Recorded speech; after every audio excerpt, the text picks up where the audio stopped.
Hello, today is November 11th of 2024. I am here from the Rochester Institute of Technology and I will be interviewing one of my professors, Professor Charlie Lofaso. How are you doing today? I'm good, Gene. How you doing?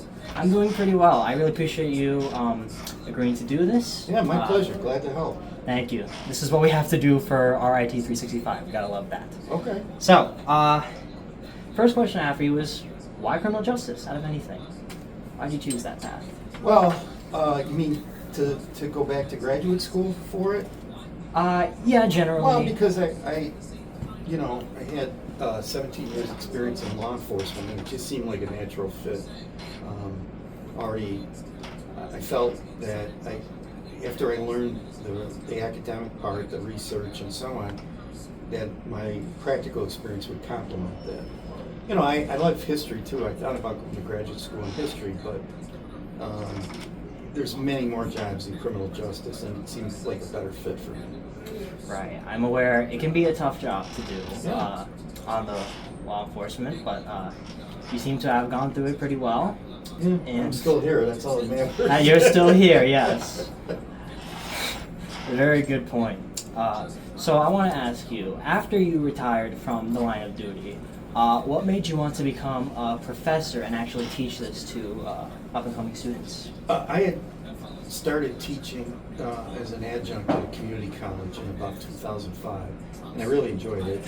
And then I started teaching in the police academy to new recruits. So I knew that when I retired, that teaching was the best retirement job, post-retirement job for me, because I love being in the classroom with students. I love interacting with students. I love learning about them. And quite frankly, it's a job that you can do in 20 hours a week or less, and you have sufficient time off, summers, holidays, breaks, so on. And so at my age, I didn't really want a full-time, 9-to-5 job. Yeah. That you get 2-3 weeks vacation a year. This just fits me much better. Yeah, I would bet so. It's a benefit that you have all these times off. Yeah. So It's a great job from that aspect. yeah, that's great to hear. Sure. So this is your first semester in the Rochester Institute of Technology. Correct. Right? Obviously, this is also my first semester here as a student. So I wanted to talk a little bit about the process of getting familiar with this college in particular. So how Sure. has that been for you so far? Oh, it's been great because I have so many wonderful colleagues, starting with our senior support staff, Carla and Stranded.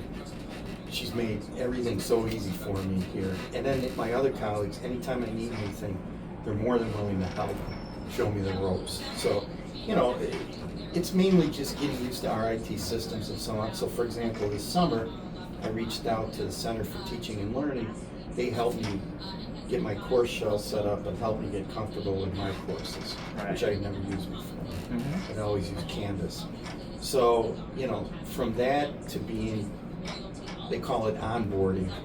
Everybody made onboarding a very relatively easy, smooth process for me. Okay. And would you say it's been more smooth than your time at LaSalle, or? No, LaSalle was pretty easy and straightforward. If anything here, first of all, my colleagues in the department made it tremendous. Human resources here, they I don't know how to say this without too critical, Right. but there is some issues with human resources, but for me, it's mainly been very smooth and an easy transition. That's great to hear, and I can say the same for my transition. I come from New York City. Oh, okay. Yeah, and my high school, I'm from the Bronx. Oh. Not a very safe area, the Bronx. Yeah, okay. Not the safe part. Yeah. But also not the South, so it wasn't the worst. Yeah. Mind if I grab a Coke? Yeah, sure. Okay, thanks. Go ahead, keep going. So yeah, I definitely feel a lot safer here coming from Yeah, I can imagine. from New York City. Literally just a few weeks ago, I learned there was a story that at my high school, somebody got stabbed. So that's fun. That's awful. Yeah, and apparently the school didn't even close down the next day. They were just Yeah, they just kept running. It was pretty, like, you would think they would close it down for like one day, but Yeah. no, I guess Well, not. you know, that's kind of LaSalle. Once you got to campus, it was very safe, but Hmm. you know, I had to drive through the city to get there, and I Right. never really enjoyed that. So Yeah, all the shootings that you've been talking about during our lectures. Yeah. yeah. Yeah. I might not even choose to live in the city again, to be honest. Sounds like I don't know about the city, but I wouldn't live in the Bronx. Oh, no, At least no. where you are. No, My no. colleague down here, Nick Robertson, he's from Brooklyn. Went to Oh, high school in Brooklyn. So that's cool. Yeah. All right. So now I want to ask, you've been very good at, during our lectures, keeping the energy going. Oh. And especially for a night class, you know. It's not easy. It's not easy for a 3-hour-long night Yeah. class. So I want to ask, how do you think you're able to maintain such energy in the lecture hall? I think it's because, well, first of all, thank you for saying that. Assuming that's true, I think it's because I'm enthusiastic about the material. And I really like what I'm doing. I'm enthusiastic about the material. And, you know, I try and convey that during our time in the class. You know, in a room like we're in, that big lecture hall, Mhm. and there's only 40 students in the class, so it's a little tougher, and that's why I try and move around and go to both sides of the class. Yeah. But it's mainly, I mean, I've heard this before, and it's mainly just because I'm enthusiastic about the material and want to convey that to the students. I want them. I'm realistic to know that they're not going to be as enthusiastic about it as I am, but Mhm. I want them to at least say, you know, this stuff's interesting. I'm glad I took this course. Right. It is funny, we have such a big lecture hall, and it's not even a big class. No. And the attendance sheet always misses the middle of the Yeah. room. Myself included, Yeah. always misses that I know, and I part. fully anticipate it'll happen tonight too. It probably will. Yeah. Yeah, I mean, I enjoy criminal justice from like a casual standpoint. Obviously, I'm not majoring in it, but Yeah. I did consider like using it for a minor or immersion because it is something that I'm interested in, and I'm very Yeah. happy that they put It me. makes, yeah, I'm sorry. It makes a great minor immersion. So, Right. because it is, I mean, the criminal justice system is one of our major societal institutions, and the Yeah. knowledge of it is very helpful. That's true. Once you like knowing law can help you in many places. I agree. We have one of the strengths we have here is a legal studies minor Mhm. and immersion that exposes those courses. Yeah, so I think that's really cool. Good.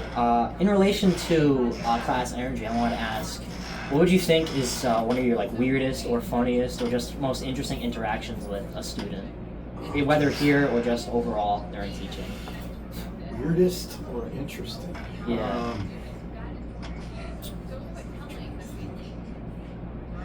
Well, unfortunately, I had a student in LaSalle who last year experienced a lot of tragedy. First, her brother was killed, and then her grandmother died, and then her grandfather died, and she went through a rough time. That's unusual. Right. In general, I typically have nothing but positive experiences because the students are great. Yeah, every now and I mean, you get students who they have to take a gen ed, and so they'll take the course. Right.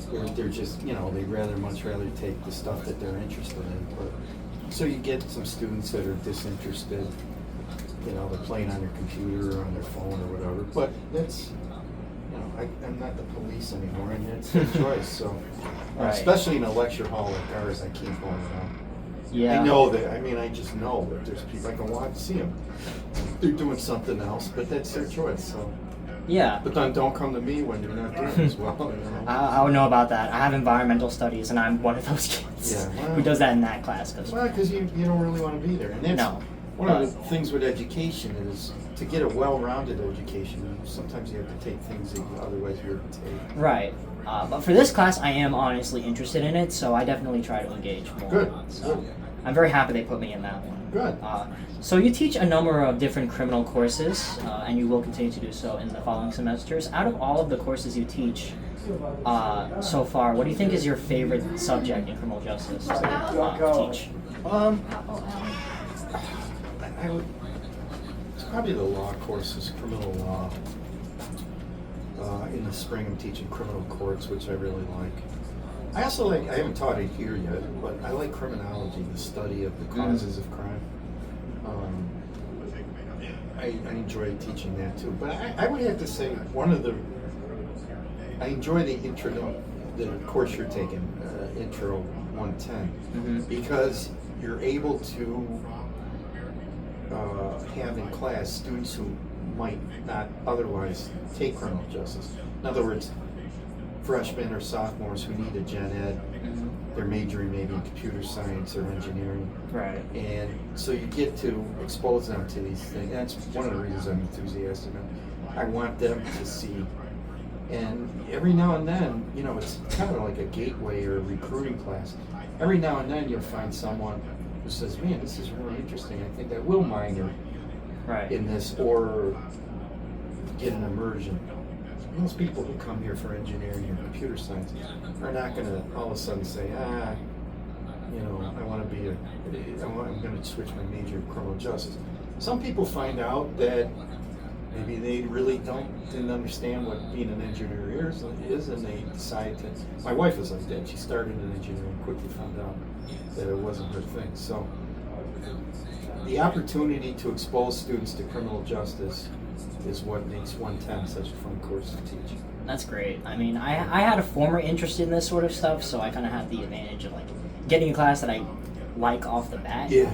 But yeah, it's very great to have that introduction, introduce people to, I guess, a new subject. Sure. So now, obviously over the years we've had a lot of technology innovations, and I was wondering, such as that right there. Yeah. And I wondered, how has technology impacted the way you conduct your job, both in law enforcement and in the classroom? Well, law enforcement, I mean, the technological changes that we experienced that were extremely powerful to solve crimes were cell phone data and video. Many crimes or the perpetrators show up on video of some sort, and they all have cell phones, so you can trace their movements with cell phone data. Right. In terms of here, probably I don't take advantage of technology the way some faculty do. I use PowerPoint, and probably the online exams and quizzes and assignments are probably the biggest form of the way I use technology. Right, but it has made like catching certain suspects easier. Yeah. So yeah, that's always good, and I'm sure that we'll see a lot more of that. Yeah, without a doubt, sure. Yeah, gotta watch out for the AI though. Yeah, I know. It's in my classes, you really, because a lot of it's objective grading through quizzes and exams. AI doesn't really come into it. So yeah, but even like in law enforcement, watching out for deep fakes. I'm sure you've heard of those, like fake videos of things happening. Yeah. You know, putting faces on other people. Yeah. No, that's a good point. It's happening to officials, elected officials. Yeah. It happened to President of Ukraine, Zelensky, I think in 2022, where he was talking about retreating, but it was completely fake. Oh, I didn't realize that. I mean, it gets bad. Yeah. Yeah. It gets really bad. Yeah. So this is a question you don't really have to answer if you don't want to, but following the results of course, our most recent election, I was wondering, do you think that those results will have any impact on our criminal justice system, whether on a federal level or a local level? Well, it will in the sense that people who were legitimately convicted by the criminal justice system will be pardoned. Me specifically, anyone who went to prison because of their participation in the attack on the Capitol. Right. He's promised to pardon those people. So, like the head of the leader of the Oath Keepers, I think, Stuart Rhodes, in prison for 18 years. I mean, he'll be pardoned. The leaders of the what's the other one? Not the Oath Keepers.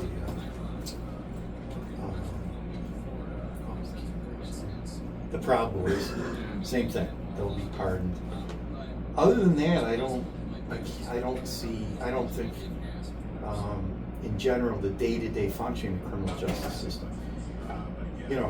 People have a legitimate right to protest, and he's talked about using the National Guard and the military to stifle those protests, and that concerns me because that's what totalitarian states do. So, but I think in general, the day-to-day functioning of the criminal justice system won't be impacted. That's great to hear. A lot of people are very afraid Yeah.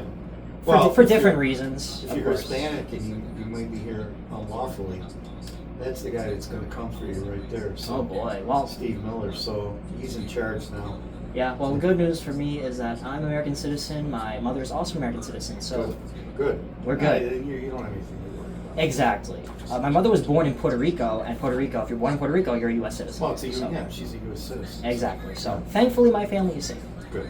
So that's always good. Encouraging. So what would you say during your time in law enforcement? What would you say is like the most important or like most inspiring story you had from an incident that you think is really important for people to know about? That has like an important lesson of some sort. From law enforcement? Yeah.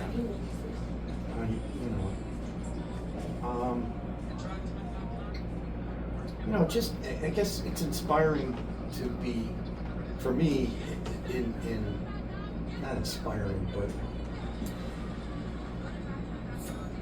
it makes you feel good when the victim of the homicide family is very grateful for your efforts and feels like they've been given a sense of justice. Certainly you can't bring back your loved one, but Right. to have them thank you and thank you for your efforts, that means a lot. So that's very gratifying. Right. Beyond that, I can't really think of a specific thing or that occurred that was, inspiring. But just in general, coming to the end of a difficult case, solving it, and getting the gratitude of the family is it's Right. wonderful. That reminds me of the show The First 48. Yeah. That's a show I used to really like, and just seeing the case wrap up, when it does get wrapped up, that's always a nice thing to watch, even just from a viewer's perspective. Exactly. And that does connect to my next question, which is about the portrayal of the criminal justice system in media. Mhm. So I'm sure you're familiar with plenty of adaptations, especially on TV. I know you're very familiar with those. What do you generally think of the way media portrays our criminal justice system? Well, I mean, it generally, the most common way criminal justice is shown in the media is through news stories about crimes, and it's information, but it's also entertainment. These stories are structured in a way to entertain as well as scare people, really. And we know there's solid research that shows that television news is one of the biggest drivers of implicit racial bias in our society, because people see racialized images of criminals, and they begin to associate the race of the individuals with the location where crimes are being committed. They say things like, well, where I live, this doesn't happen. What's the difference? Oh, well, look at the racial composition of the areas where these crimes are occurring.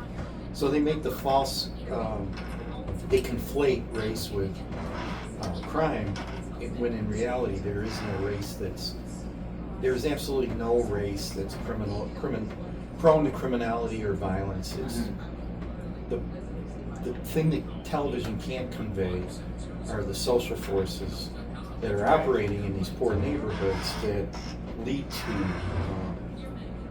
to crime. And so that's why studying these things in criminology and criminal justice are so important, because they educate people about what's going on in the world. So, Yeah, that's fair enough. yeah. Do you think that a lot of TV shows that are like, obviously productions, falsified, but sometimes based on true stories as well, do you think those do an accurate job at portraying?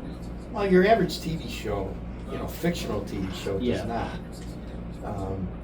because they have to tell a story in an hour from start to finish, and it in general requires shortcuts from reality. So no, I don't think they do. I enjoy shows. One of my favorite shows is probably Dateline NBC, and on Friday nights and Saturday nights, and that show does a good job because they portray real crime. And in general, they always catch the bad. Well, not always, but the bad guys caught, bad guys convicted. So it still tells a story, whether that story is told in an hour or 2 hours. But television news is really where a lot of the racialized aspects of crime are portrayed. Yeah. There's one adaptation that I'm especially familiar with. It's actually not a TV show, it's a video game. You probably have not heard of this, but there's not a chance you have. It's called Ace Attorney. Nah, never heard of it. No, it's a Japanese game. So it's loosely based on Japanese law, but also like takes clips from American law. It's basically you play as a defense lawyer, and your job is to defend a client who has been falsely accused, most of the time, of a murder. And the very interesting thing about this is in our criminal justice Is system. this a video game? It's a video game, yes. Huh. It's on the Nintendo DS. That's when it first came out. So the interesting thing is it's kind of reversed of how we do things here. So obviously in our system, it's the government's burden to prove that our suspect, beyond a reasonable doubt, committed the crime. In this video game, it's actually the other way around. The burden's on the defense to prove that the suspect did not do it. It's a complete role reversal. Yeah, sure is.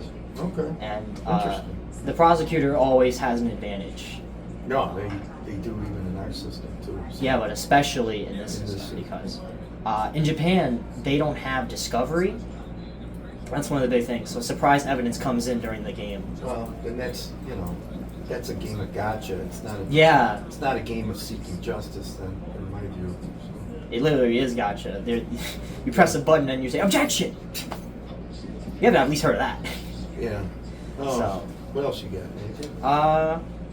The last question I have is: do you have any general advice for upcoming law enforcement officers or professors? Anything in general? Just general advice for people. Well, law enforcement or professors? I mean, pick one. I mean, I would say for new cops, they have to understand that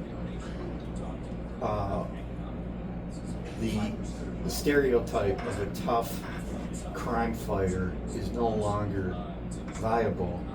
That you have to treat people the way you want to be treated, and you have to focus on partnerships with the community, because law enforcement is 100% dependent on citizens to help them solve crime. You can't do it alone. You need witnesses, you need people to come forward, and given the lack of trust in law enforcement, particularly in communities of color, that hinders the ability to solve crimes. And every crime that goes unsolved means there's a criminal out there who got away with it and may do it again. Right. Yeah. No. Yeah. Good questions. That definitely reminds me of the ad that you showed. I think it was last week, maybe the week before, where they showed the officers trying to catch. Remember the dog with the purse? Oh yeah. But they're also helping people along the way. Yeah. And again, you're right. They were describing a recruitment ad for the police in New Zealand. Yeah. That's a very effective ad compared to the one from the domestic police department that was highlighting the role of the warriors out there. So, yeah. I really like the advertisement. Yeah, do you think it's I do too. Do you think it's more accurate to what an officer really does? Maybe in New Zealand, yeah, and actually probably here too. I mean, it's very they show guys riding around in SWAT trucks and heavily armed. That stuff that's not what the day-to-day policing is about. Right. So, yeah. So I think it is. What we saw from the New Zealand model is what we're trying to emphasize here in our law enforcement. So. That's great to hear. And that will be all for me today. I would like to thank you so much for. Yeah. Thanks for asking me. No problem. Thank you very much. Yeah. And there you have it. There you have it. Yeah.